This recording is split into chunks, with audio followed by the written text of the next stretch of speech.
Likely, I get people with new mills contacting me wanting some recommendations on how to check their mill for alignment. So I thought I'd just make a quick video here of the process that I've been through many times with different mills.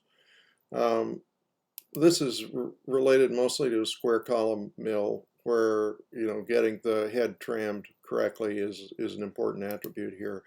But the very first thing is to check that the X and Y axis movements of the table are perpendicular to each other.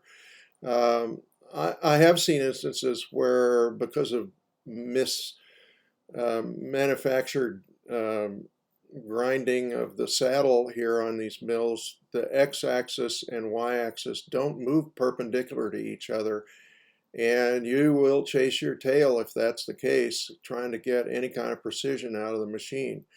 So let's check that first. Get yourself a known good square.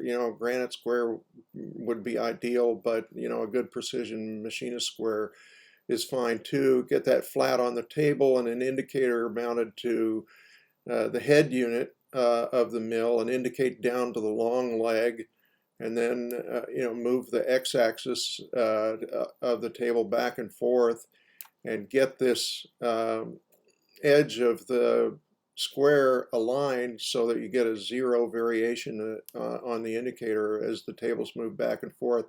That'll tell you that that leg of the square is parallel with the x-axis and aligned with the x-axis movement of the table.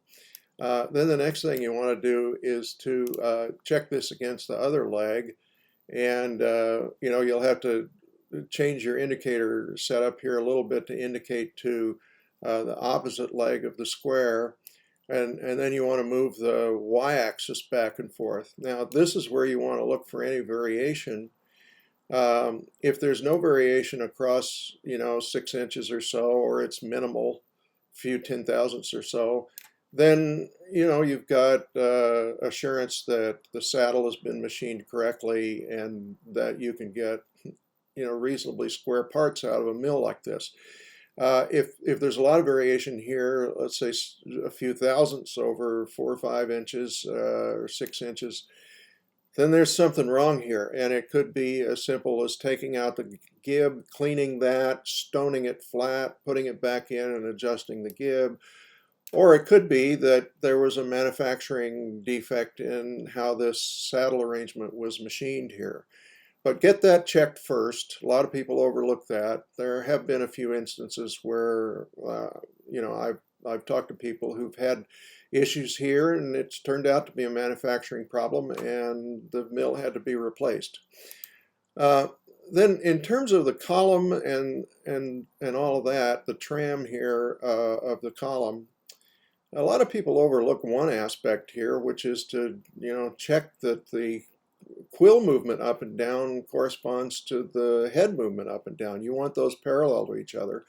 So again, get yourself a square mounted to the table vertically like this. We're going to check the tilt with this setup, that is, whether the head is tilting to the right or left here.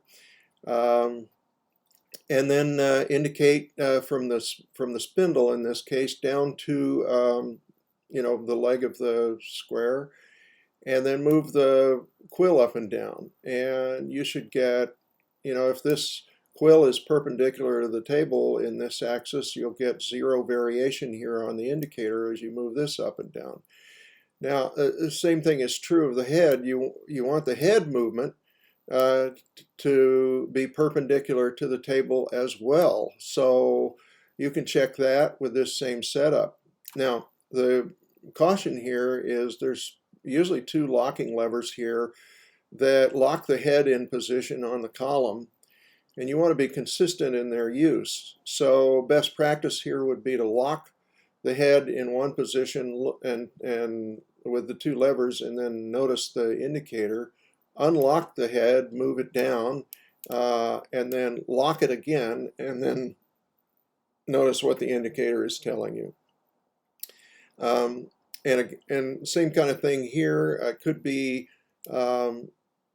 best practice would be to take that gib out, clean it up, stone it get all the burrs off of it, put it back in, and get it well adjusted when you're doing this test. So that's one direction, and then you need to check it in the other direction for nod. This is where you'll see the most difference with the levers locked and unlocked on the head. So same thing here, you want to run the quill up and down on a square like this. And again, your goal is to get 0 variation over several inches of movement here. And then you want to do the same thing with the head. Now, you know, this head to column interface has got some sloppiness in it. It has to in order to be able to move up and down. Again, the best practice here would be to lock the head in position with the 2 levers, check your indicator, unlock the head and move it down, lock the levers again, and then check the indicator. You know, you can get a lot more rigidity out of these type of mills if you consistently lock the levers after you move the head up and down. That will certainly improve the rigidity of the machine. It'll also give you more consistent results. You know, particularly if you're trying to move the head up and down for a boring operation or something like that with the power feed. Anyway, that's a summary of what I recommend and go through myself to check these alignments. Hope this helps somebody.